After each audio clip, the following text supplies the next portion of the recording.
So today's talking about what we would do differently if we were to start over, right? If you had a blank slate. Oh yeah, that time machine. If you were back to, what were you, 16, 17? No, when I first, well, I did CrossFit before. It was actually called CrossFit. Cross training. Yeah, cross training. Yeah. Like strength and conditioning. Yeah. Back in the day. A while ago, yeah. Start fresh. What would you tell your former self, or if you could do it all over? The mistakes you made, maybe the things even you did right. I know there's like a couple right off the top of my head that I would like to swap. Well, I'll tell you what. I mean, we're gonna have to turn this into like a 5-hour podcast. Yeah. This is not enough. So Right. strap in and stay alert, guys.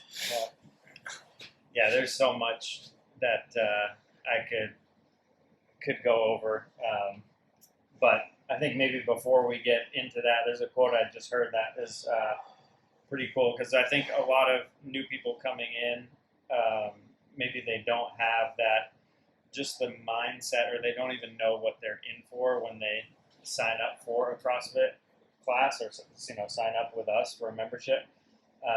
And so one of the things is just the fact of having somebody that knows the possibilities that are ahead of you, and someone that really believes in you. So when I started CrossFit, it was just by myself off of the website. Yeah. So I think having a coach is What very year did powerful. you start? Like 2004 or something? No, it was like 2008. Oh, back. It was still back. It was just mostly just the website back then. Yeah, it was probably, there was maybe one CrossFit in New England, and OPT and yeah, Chris Spiel and that they were the other big, kind of dusty surfing big looking dudes, guy. yeah. Yeah, remember him? The Yeah. guy that would do the pull-ups. Some people were strong enough to clean 155 pounds. And it all looked like garbage. Yeah, Fittest arm. right. But there's a quote, I don't even know who said it, but it's wonderful when people believe in the leader, and you can kind of substitute coach, but it's more wonderful when the leader believes in the people. So that's kind of a good one. There's a lot of power in working with someone that believes in you and knows what is possible. So when I started, I didn't have a coach. Yeah, so I think same. that's one thing I would have done is started with a coach. That's probably the biggest. That's number one near thing. the top of the list for me, too. Yeah. But, however, this is going to be no surprise to anyone. One of the other big things that I would have done, or maybe even before I started training, is I would have never have lost the mobility I had from a kid. Yeah. Because, I think about like when someone new comes in, right? And let's say they have good mobility, then I could teach them even something as complex as a squat snatch in a few minutes. But if I have someone that comes in with poor mobility, then it could be months and months and months down the road before they're somewhat getting closer to being able to do it right. Yeah, those positions are not even Right. available to Being them. able to easily get into the positions makes all the difference, and makes everything so much. You're trying so much harder to learn this stuff if you don't have access Yeah, to the full gamut of positions available. Yeah, if your joints don't have that range of motion, it's like running into a cement wall. No matter how hard you try, you're not gonna get into the bottom of an overhead squat. Yeah, for sure. Like the way you started that with it's the journey starts way before the journey starts. Yeah. And for me, I took all these bad coaching cues that were given to me for years as a high school athlete and a college athlete, and maybe not the best coaching from a strength and conditioning standpoint, and just built thousands and thousands of bad reps. Yeah, absolutely. And to come and have to undo all that before you can start really making progress is you're going uphill, you're fighting uphill. Right. So even before what mistakes you made once you start CrossFit, before you start any fitness journey is try to establish proper postures and things, learn the right techniques. I learned how to Olympic lift on YouTube. Yeah, me too. Or CrossFit videos. I learned how to do something that looked like an Olympic lift on YouTube. It was just a slight amalgamation of it. Yeah, and like to be fair, there wasn't many resources. Yeah. Well, I think that was how a lot of us started off of the videos, because that's typically just the process of how we started getting introduced to these things. It seems pretty normal, but that's like Eric said, and like you said, I would definitely wish I had gone into a coach to learn it right from the beginning, and I wouldn't have been essentially kind of wasting my time doing all these terrible movement patterns that I'll have to relearn and fix later on, which also elicited a whole heap load of a laundry list of injuries that I had to learn how to recover from. The only good thing I can say about those injuries is that I learned to be a pretty good mechanic of my own body, but I wish I wasn't such a good mechanic in that sense.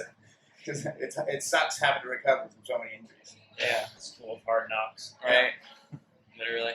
Yeah. To pull the thread even more on that, like my specific CrossFit journey, I envy the people who come here and go through elements, and I see them like go into their first class and they're like competent with when we're speaking about certain movements and stimulus and just basic understanding of what we're doing, right? Like I never learned CrossFit methodology until I went to my level 1, and I spoke about this on a prior episode.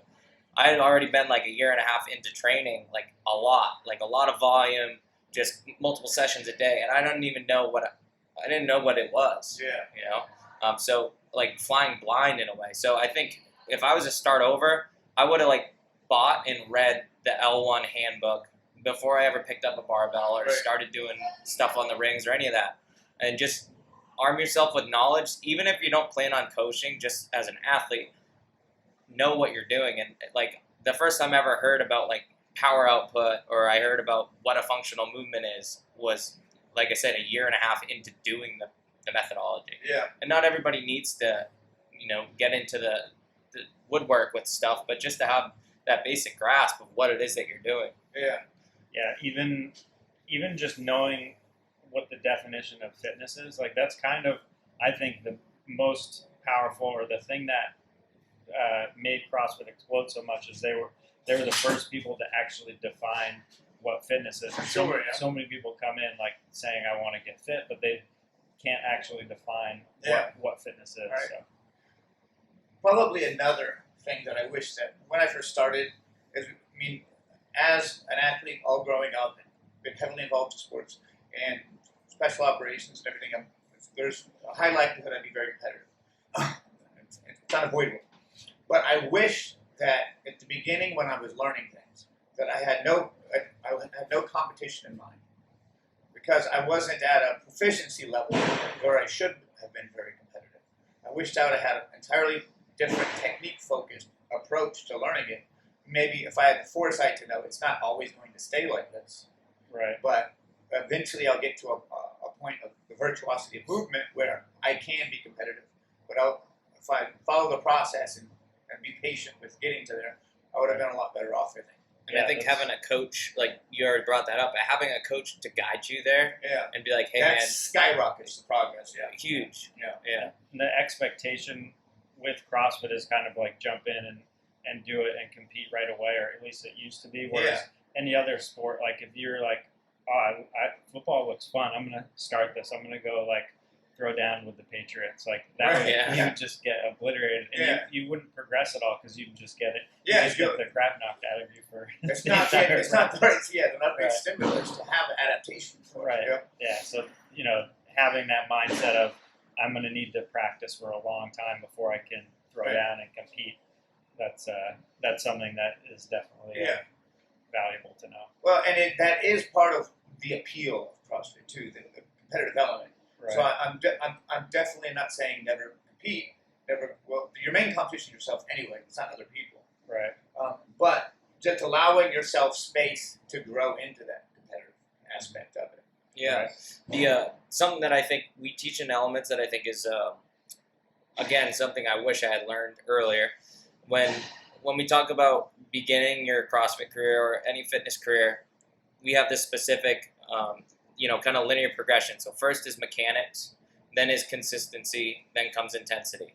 And I did that backwards. Me too. Yeah. I had to reverse engineer out of intensity. Yeah. And I was always consistent. I'll give myself that, but It was like intensity was what I was seeking, not virtuosity. Right. And because I didn't even know what it was. I'd never even heard that term before. I didn't know any other switch besides just go for broke and see what happens. Yeah. And to piggyback on that, one of my big regrets, for lack of a better term, is quality over quantity. And I think this is a trap that newer athletes fall into, is they think more is going to be better. Yeah. Like that the path to quicker fitness is just doing more of it. And I think that's the opposite, especially in the first year or so of training. It's like just developing perfect quality of movement 100%. and making sure that your baseline of fitness and all the things that you want, mobility, strength, cardiovascular fitness, all those things are up to snuff before you add volume. Because if you add volume to poor movement patterns, you've said this before, and one of my favorite things you've said is you're just increasing your path to Increasing your likelihood for injury. increasing your path to injury, I mean, or speeding up the process. Speaking of high-level competitors, though, too, if we look at the very top of the food chain, like, for example, Matt Frazier, he's just a name that we all recognize and know. He's top of the food chain. Like, in his starting off journey, when he was learning Olympic lifts, he's the very best there is in CrossFit. And he said when he started out, his Olympic lifting coach had him on nothing more than a wooden dowel or a empty barbell for months. That goes to show, because he was able, on the front end, really hammer down the technique. On the back end, he became the best in the world at what he does. So it equates to higher levels of performance and being able to compete more effectively if that process is followed like that. I remember there was like a after action interview, one of the games events, like right after he won, and they came up and they said, if you look around the field, everybody's starting to break down at, rep 100 or whatever, or why do you look so good at the end and everybody else is like fighting for position? And he said, I only know how to do a snatch one way. Right. They know how to do it. Default, right. It's something sloppy, maybe. Like, well, maybe I could just use a little more arm on this one because I'm getting tired. Maybe I can move my feet a little wider because I'm getting tired. Yeah. He only learned it one way, and that's the only way his body can perform a snatch is correctly. It would. I mean, I feel like in that sense, it would just, he doesn't know an ugly default position because he's never done it. Right. Which is pretty sweet. Right. Imagine That's a powerful that's tool. kind of the new generation of CrossFitters is like Jess Medeiros.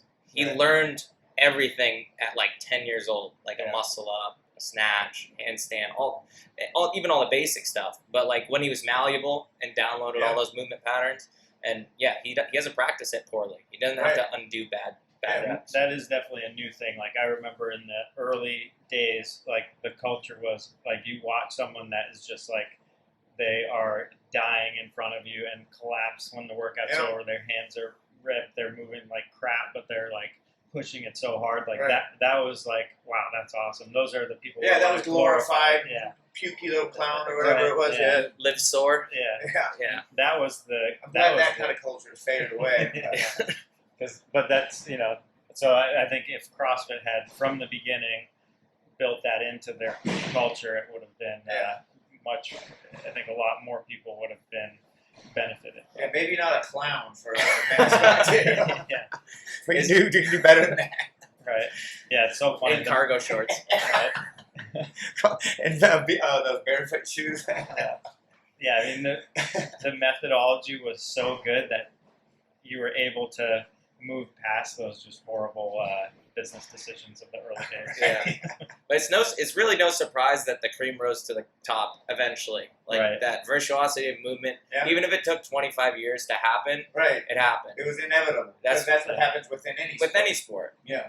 The best movers are the best athletes. Yeah. And longevity. Have the most longevity. Yeah.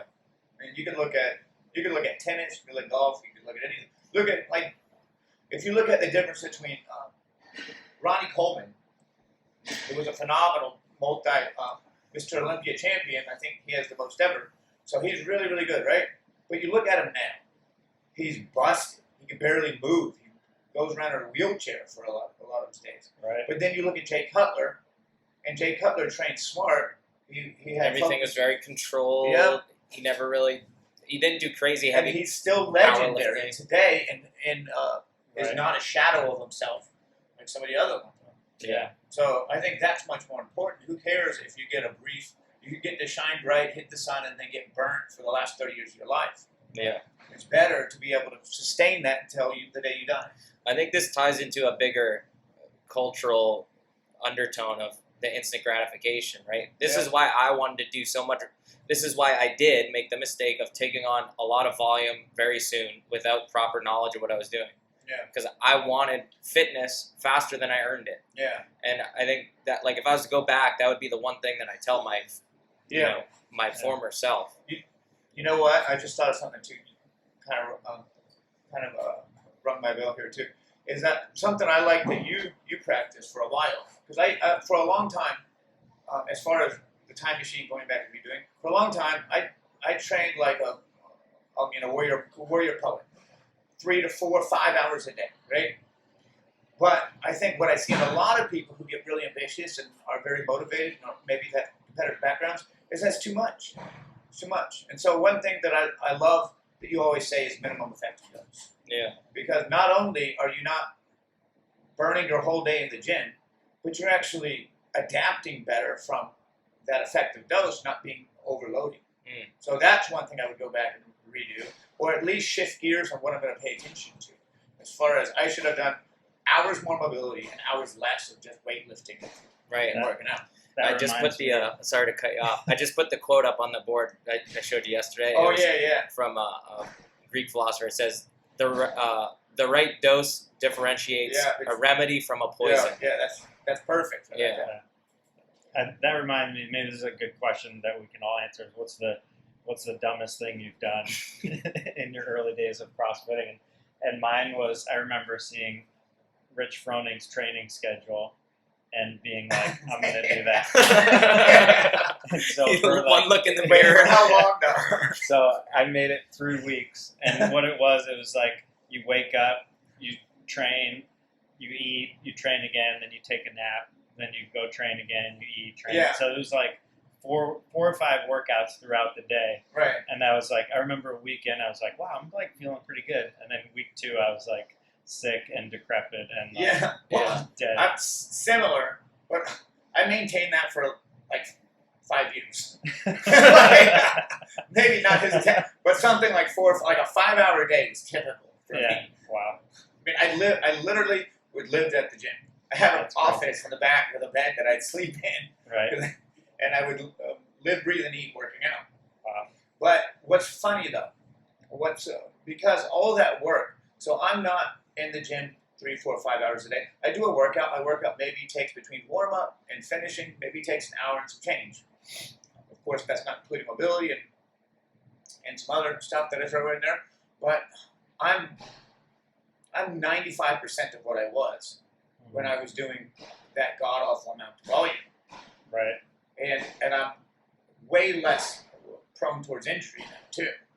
So I'm getting the best of both worlds with that less is more type of mentality. Yeah. Yeah, even I've been forced to, train a little bit less, and my fitness, same thing, 95% of what it was when I was doing, like powerlifting, cycles in the morning. And, But and I think a lot of us have heard that when those guys that in the regionals or in CrossFit games, those guys that are training that much, they're fighting for the last little bit of percentage. They're fighting from being 98% to the 99% and above. Right.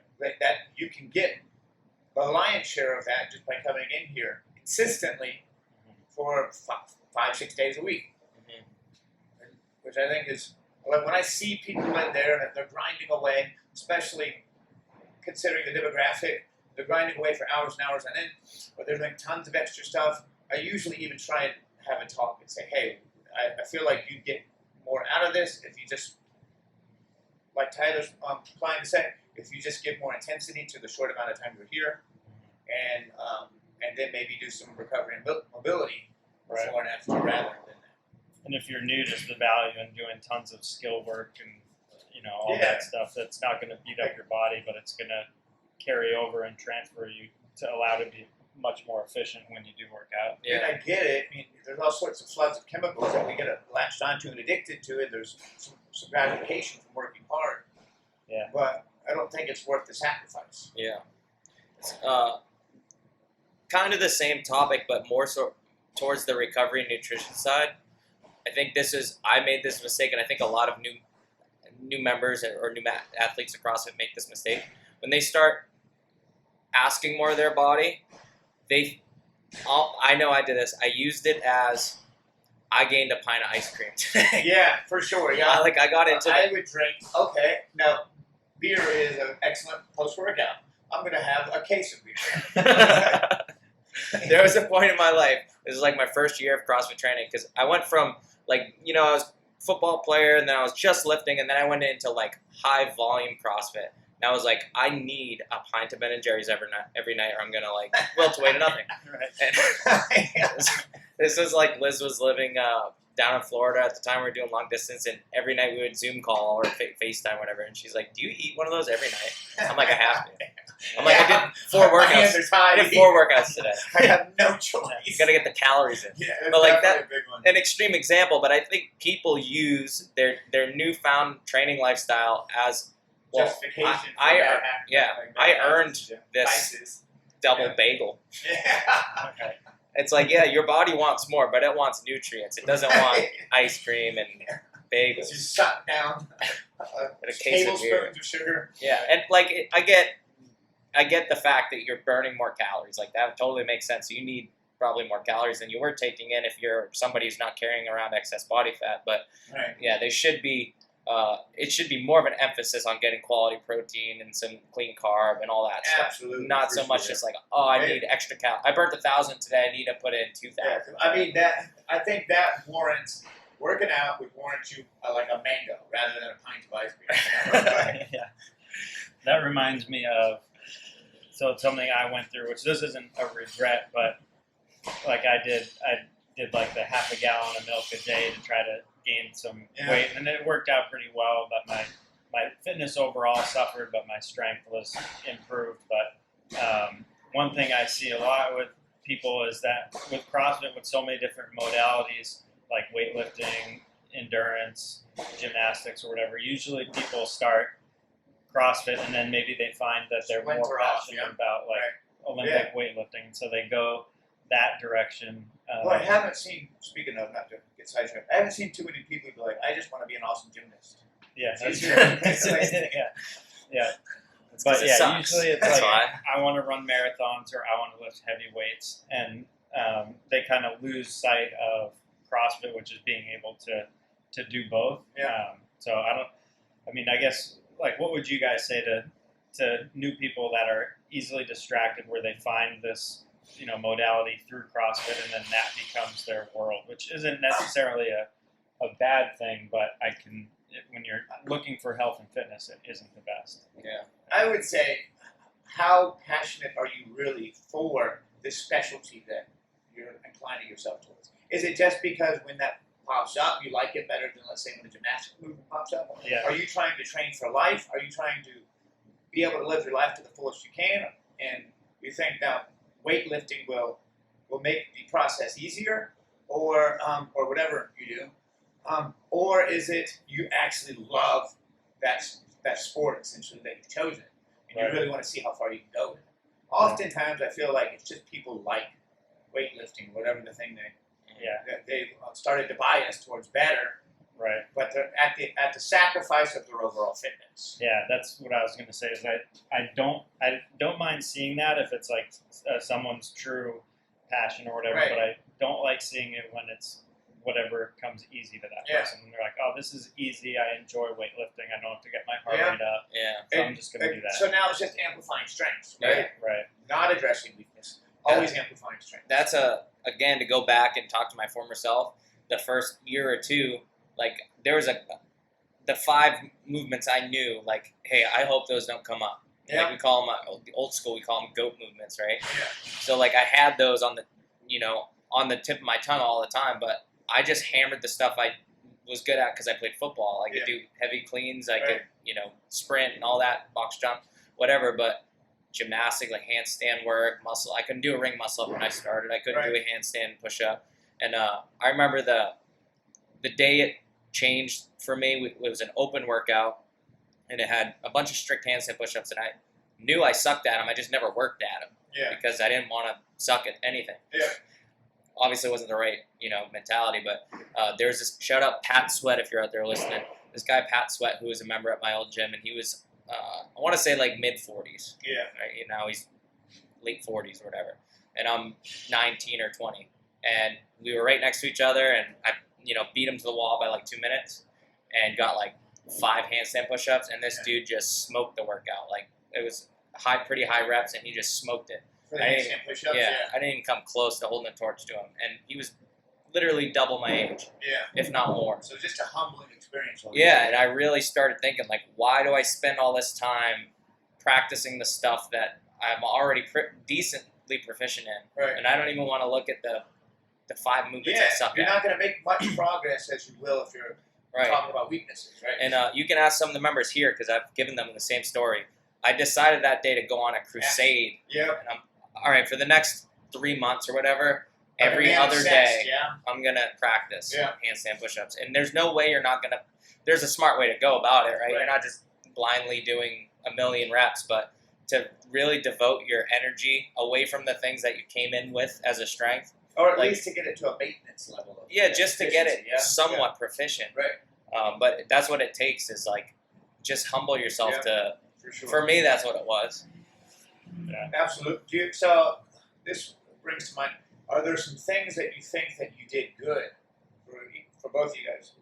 Yeah, I mean, I was just going to bring up my weakness was strength overall, and that's why I did the gallon of milk a day challenge and biased my training for powerlifting, because anytime a barbell came up in a workout that was over 135 pounds, I would just be destroyed by it, and I couldn't even come close to keeping up with people. And so that's when I was like, all right, I need to put on some weight, put on some strength so that I can, because that's my limiting factor in my overall fitness. And so I think that was a good approach for me, because I went from my little 130 pound runner that skipped leg day for 15 years and kind of just dove yourself into and so that propelled my fitness overall, because now I could throw around a barbell. Still, it's not what comes natural to me. So if there is a heavy barbell cycling, like I'm not going to be a top score, but I'm not gonna be the back of the pack. I'm gonna be maybe but the you top could 25. you can get like with any athlete of any enhancement, you can squeak your way through progress with stuff you're good at, but you could fly your way through progress with stuff you're bad at. Right. Yeah. So it's just goes to show we make so much more improvements off of things that are terrible. Yeah, and it's so tempting from an ego standpoint to double down on the things that you're good at, because you're like you probably were like personally identified with like the guy who can outrun people. Yeah. So it's like I'm gonna cherry pick the running days because I know I'm gonna beat everybody that day, or that I'm at least not gonna suffer that much because I'm already a good runner. Yeah. It's like no, you should skip that day, and you should go to the overhead squat day or whatever it is. Yeah. Yeah. Oh yeah. It was like running and muscle ups were my jam. So if that was in a workout, it's so easy to be like, everybody, look how good I am, and I'm gonna push this so hard. But when realistically, it should be like, all right, I'm good at this. This isn't where I need to focus. I even got to the point, this was like probably last year, where I'll modify a workout, like if it's a heavy power clean and a run and a bike, I'll modify it to a heavy power snatch and a run and a bike because I'm worse at a power snatch. I already bias it toward your weakness. I already know I don't need, not to say I don't need to work on my power clean, but there's a pretty big differential between the two, and I want to get it up to snuff with the snatch, right? So you can almost include that in modifications, the things you really need to work on. Yeah, you can hammer down even more stuff. That's one of the things that, if we're talking about things that I think I did well, is that I'm not genetically the strongest athlete in the world. I'm not even the best endurance athlete in the world, but I can perform at a pretty high level through sheer consistency. So because I would just rain or shine, tired or not, day in, day out, I would come in there and grind. And through that grinding, there's a lot of younger, stronger athletes that I would be able to outperform them by miles just because they weren't as consistent. Mm-hmm. So that was one thing where, almost to the point of being too consistent, I'd argue. was one thing that I did well with. And also, I think one thing I did well is that if a weakness came up for me, however my brain works, I would have to obsess over it. I'd have to dial in on that and have laser-like focus on that weakness until I didn't feel terrible with it. So then I pounded into oblivion until that weakness was a strength. Yeah. So like Olympic lifting, for example, what I was terrible at, because I learned it on my own. CrossFit videos in 2003, and return to best.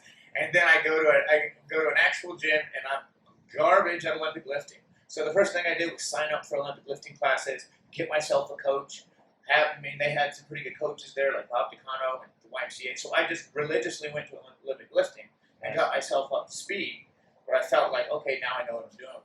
Because before I had no idea. I was just in somewhat similar archetypes of the shapes that are in Olympic lifting. Yeah, I think the consistency piece is, that's huge. So many new people coming in, they'll push it so hard for like 2-3 months, and then it's like the honeymoon phase is over. And so, we've tracked it over the years. The first 3 months are usually pretty easy for people to get through, and then they start trickling off, and then maybe they make it to 18 months, and that's when you see the huge, 20-pound PRs every time you do a back squat. Those start fading out, and so then, at 18 months to 2 years, not getting the constant feed of dopamine from all the PRs, So those, that keeping consistent through the 3-month, the 2-year marks, like if you can make it past 2 years and just build that discipline of being consistent, then it's a lifestyle at that point. Well, I think that leads me to think about also, if you go in, and you might be very hard charging, but if you go in with too much intensity from the beginning, it's going to make it less likely you're consistent. Right? But if you go in there and you don't make the workout so miserable that you're just going to be dreading it every day, you give yourself just a chance to go in there and give what you have to give for the day. The next day is you're not having to pick yourself up and drag yourself to the gym against all instincts. So that's another argument to be made at the beginning. Dial down the intensity and allow yourself to settle into consistency first, because that's, I think, the single most important ingredient to success with any of this stuff or with anything that you do. I've been while you guys talking, kind of just bouncing those ideas into my head and like trying to think of what did I get right when I started, and with the consistency piece. One of the things I carried with me through all my athletic life, and specifically college football, because I was very undersized for the position I played, was I needed to make up for that with like a tip-top mobility and strength program. So like I really always stayed on top of being able to get into the right positions. That's priceless. And to keep myself injury-free. Yeah. And when I started CrossFit, it was the same. It was like, all right, I know I'm really going to be asking a lot of my body. I can't slack on my, I always stretched. I always did some tissue work. And to this day, even if it's 5 minutes. At what age did you start like a pretty dedicated mobility program?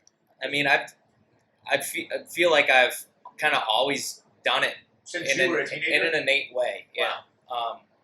I'd stay after wrestling practice and just do yoga, or even if it's quick stuff, it's just I always felt better doing a little something that was restorative, and I never really got injured, and I played some hard shit. Guaranteed, that's worth its weight in gold. Even now, like little tweaks happen, but within 2-3 weeks, my body rebounds. But I'm trying to always be on top of making sure I have good range of motion, not only in my movements, but before and after I lift or exercise, just getting in, proper warm up and cool down most of the time. For sure, having to warm up and cool down, warm up particularly, but with intention too. You're not just like checking the box for a warm up. Yeah. But you're using the warm up to really laser in on movement you're doing for the day. Right.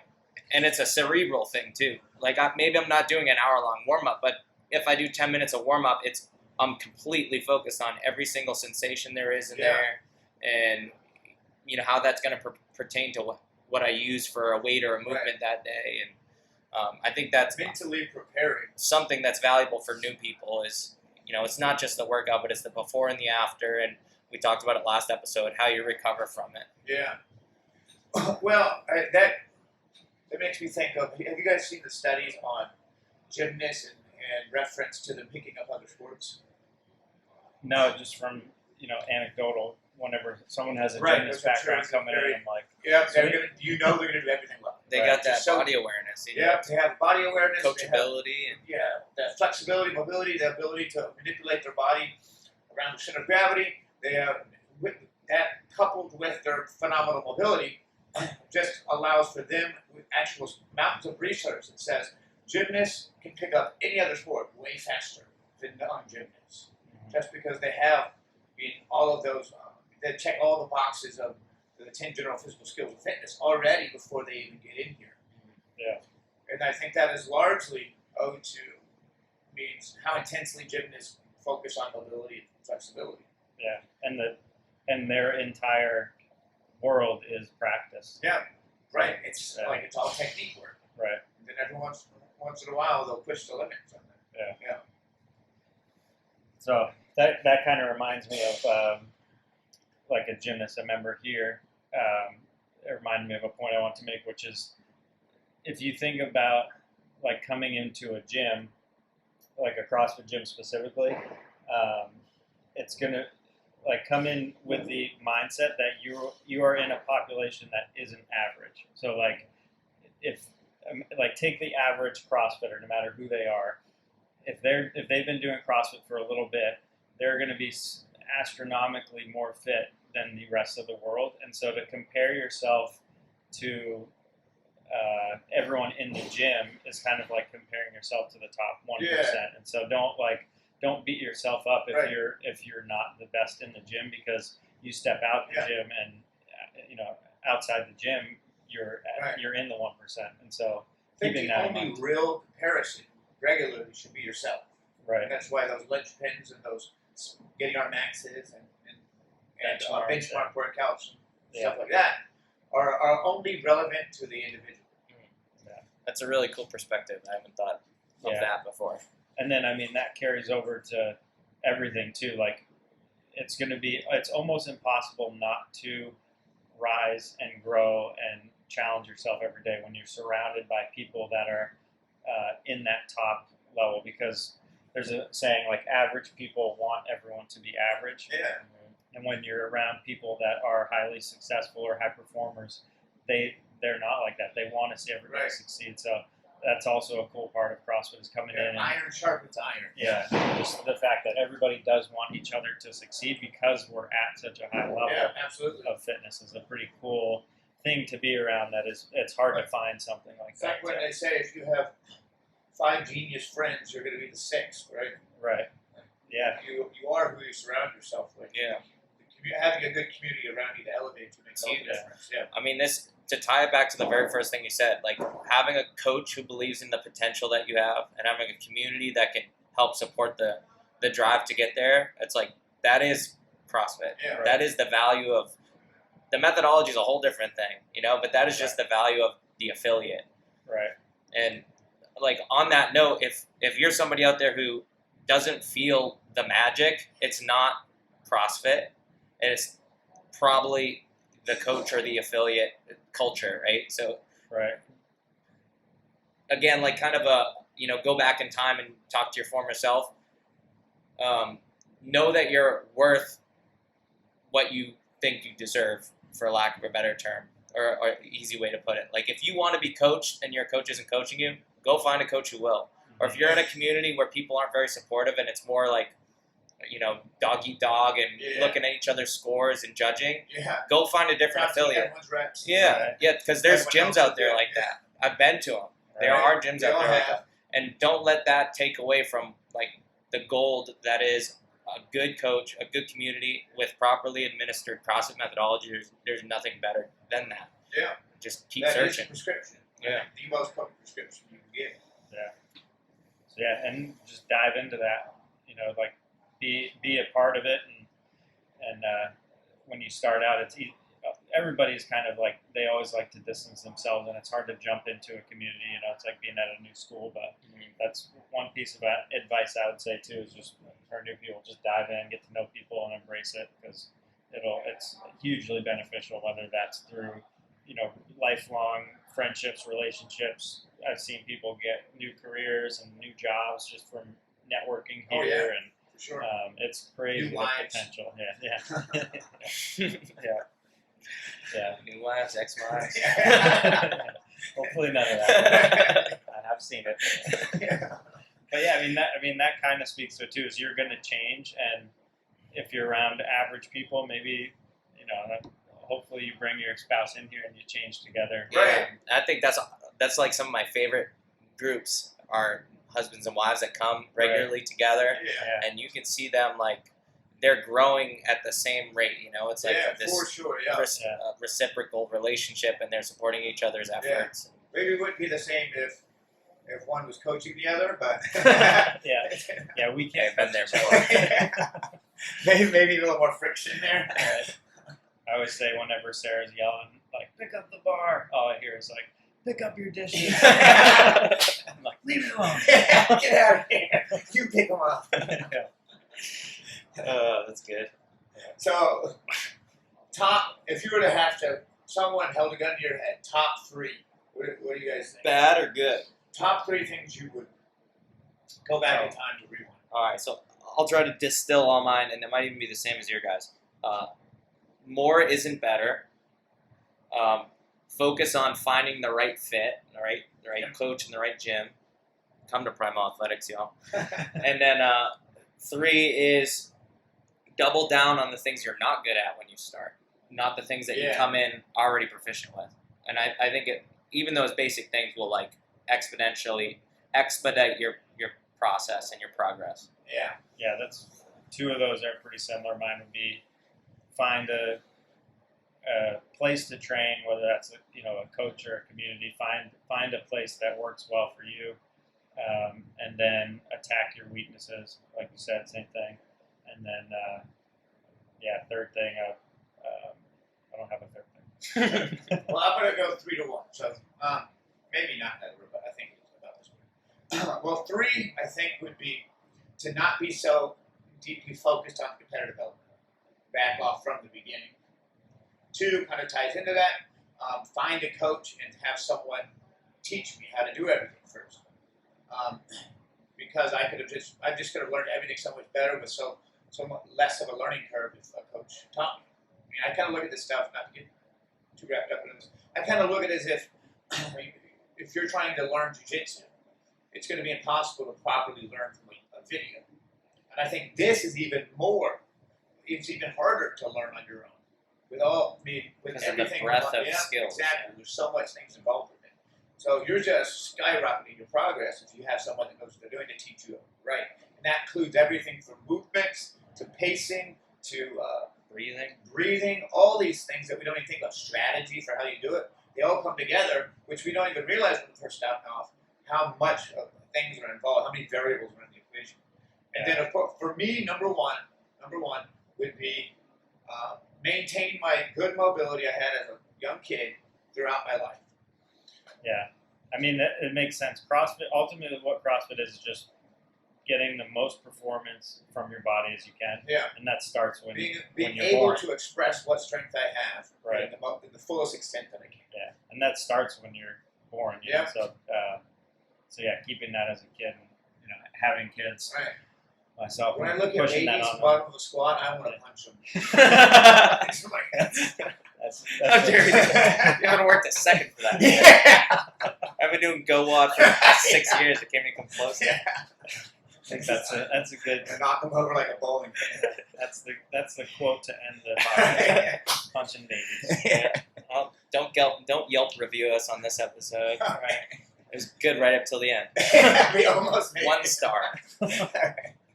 Right until All that right. weird guy started talking about babies. So punching babies Yeah. always comes back around to that somehow. All right. Well, Don't compare yourself to other Levi's. Just Baby. yeah, don't compare yourself to babies. Stupid baby. Just joking. Everybody's babies is cute.